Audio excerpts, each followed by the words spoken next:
اللہ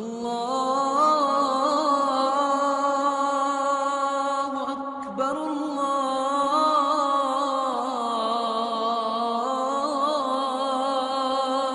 اکبر۔ ہمیں عاشقی تیرا شکریہ، میں کہاں کہاں سے گزر گیا۔ 92 ہجری سے پہلے ہمارے ملک میں اسلام داخل ہو چکا تھا۔ جنوبی ہند جتنا ساحلی بیلٹ ہے، گجرات کا علاقہ، سری لنکا کا علاقہ، مالدیپ کا علاقہ، یہ کاٹھیا واڑ کا علاقہ، یہاں یمن کے تاجروں نے اسلام پھیلایا۔ ہمارا تاجر جھوٹ کے سوا کچھ نہیں جانتا، الا کچھ سچے بھی ہیں، سود کے سوا کچھ نہیں جانتا، کچھ اس سے بچے ہوئے بھی ہیں۔ ہیرا پھیری کو تجارت کہتا ہے، دھوکے کو تجارت کہتا ہے، ملاوٹ کو تجارت کہتا ہے، ہڑپ کر جانے کو کاروبار کہتا ہے۔ لیکن پہلی صدی کا تاجر، اس نے مال بھی بیچا اور کلمہ بھی پھیلا دیا۔ انڈونیشیا سورا تاجروں سے فتح ہوا، تاجروں کے ذریعے سے اسلام پھیلا۔ 92 ہجری میں یہاں اسلام آیا۔ میرا ضلع ملتان تھا، اور کئی صدیاں سانگڑ کے پاس ایک شہر تھا منصورہ، جو اب مٹ چکا ہے، ٹھیکریاں پڑی ہیں اور ایک مسجد کا کھنڈر ہے، باقی وہ ختم ہو چکا ہے۔ کبھی دریائے سندھ کی ایک شاخ ڈیلٹا بناتی ہوئی یہاں سے گزرتی تھی، اور پوری دنیا سے بحری قافلے یہاں آ کر رکا کرتے تھے۔ بہت بڑا اسلامی مرکز رہا منصورہ، سندھ میں اسلام پہلے آیا۔ محمود غزنوی رحمت اللہ علیہ انٹر ہوئے اور انہوں نے یہاں فتوحات کی، سلطنت قائم نے کی۔ شہاب الدین غوری رحمت اللہ علیہ نے یہاں سلطنت قائم کی، اور قطب الدین ایبک یہیں ہمارے لاہور میں۔ جب میں لاہور پڑھتا تھا، انارکلی بازار ہوتا تھا، وہیں گھومنے پھرنے جاتے تھے، تو وہاں میں دیکھتا تھا، چونکہ میں تاریخ کا طالب علم بہت بچپن سے ہوں، تو مجھے بہت دکھ ہوتا تھا کہ قطب الدین ایبک کی قبر کوڑے کا ڈھیر پڑا ہوتا تھا۔ ضیاء الحق نے وہاں اس کا مقبرہ بنایا، اس کے شایان شان۔ اس کے نرینہ اولاد نہیں تھی، اس کے دو داماد تھے، ایک التمش دہلی میں اور ناصر الدین قباچہ ملتان میں۔ تو اس نے ایک بیٹی التمش کو دی اور ایک بیٹی ناصر الدین قباچہ کو دی۔ ناصر الدین قباچہ کو اتنا سمجھدار نہ نکلا، وہ اچھا حکمران نہیں تھا، لیکن التمش ایسا حکمران نکلا۔ قطب الدین ایبک یہاں پہلا حکمران بنا۔ التمش ایسا حکمران تھا کہ جب خواجہ بختیار کاکی رحمت اللہ علیہ کا انتقال ہوا اور ان کے جنازے کو رکھا گیا، تو ان کے خدام نے اعلان کیا کہ حضرت شیخ کا فرمان تھا، یہ التمش ان کا مرید بھی تھا، کہ میرا جنازہ وہ پڑھائے جس کی کبھی تہجد قضا نہ ہوئی ہو، جس کی تکبیر اولیٰ قضا نہ ہوئی ہو، اور جس کی عصر کی سنتیں قضا نہ ہوئی ہوں۔ عصر کی سنتیں تو غیر مؤکدہ ہیں، کون پڑھتا ہے؟ کبھی کبھی ہم پڑھ لیتے ہیں۔ سورے مجمع پہ سناٹا چھا گیا، بڑے بڑے اولیاء، اقطاب، علماء، صوفیاء سب کھڑے ہوئے۔ جب کافی دیر گزر گئی تو ایک شخص یوں نقاب اوڑے ہوئے، منہ چھپائے ہوئے، روتا ہوا باہر آ رہا ہے۔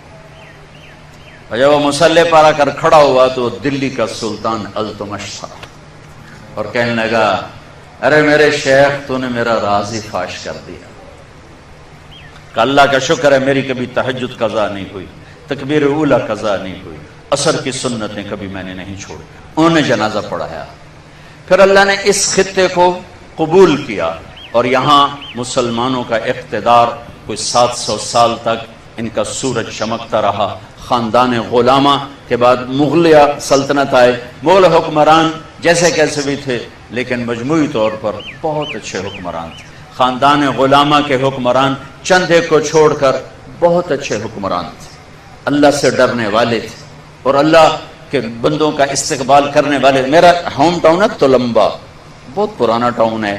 یہاں سکندر ذوالقرنین آ کے ٹھہرا ہے، ملتان پہ حملہ کرنے سے پہلے ٹھہرا ہے۔ یہاں محمود غزنوی آ کے ٹھہرا ہے، ملتان پر حملہ کرنے سے پہلے ٹھہرا ہے۔ اور یہاں تیمور آ کے ٹھہرا ہے، دلی کو لوٹنے کے لیے آیا تھا کم بخت، تو اس نے میرے تلمبے کو بھی لوٹا اور کھوپڑیوں کے مینار بنائے۔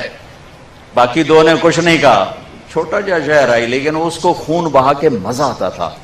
تیمور کہتا تھا، جب خون نکلتا دیکھتا ہوں تو مجھے ایک سرور آتا ہے، میرے اوپر ایک کیفیت طاری ہو جاتی، جب میں لوگوں کا خون ابلتے دیکھتا ہوں اور بچوں کی چیخ و پکار اور عورتوں کی آہ و فغاں جب وہ کہتا میں سنتا ہوں تو مجھے ایک نشہ آتا ہے. وہ اس قسم کا بھیڑیا نما انسان تھا. تو 700 برس کی تاریخ ہے.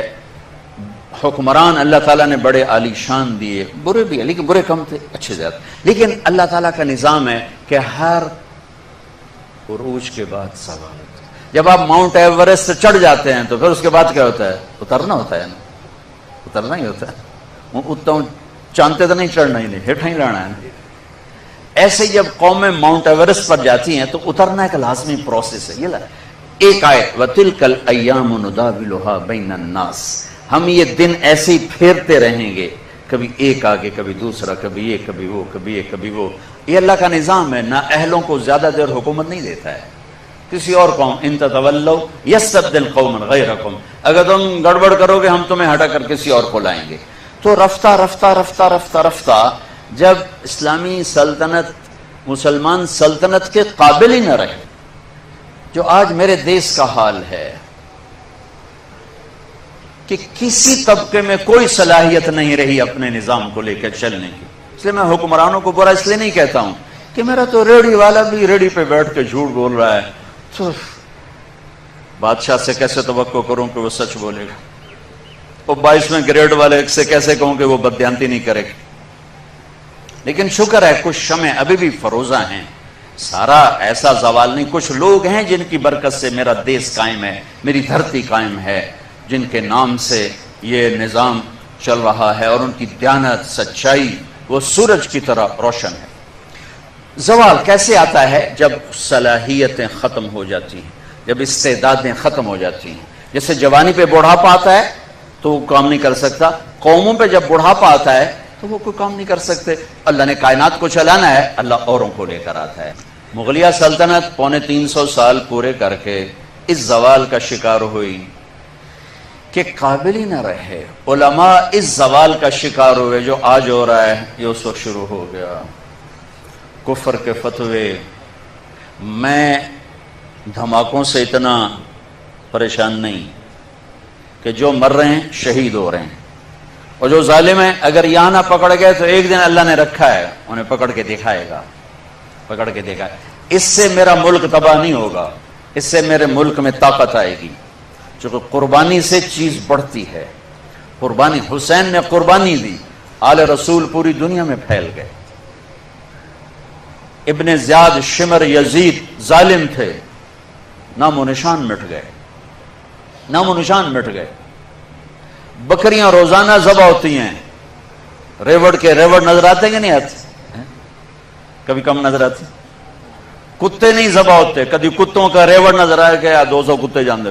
قربانی سے نہیں گھبرانا چاہیے، قربانی آگے بڑھنے کا ذریعہ ہے. اللہ اکبر اللہ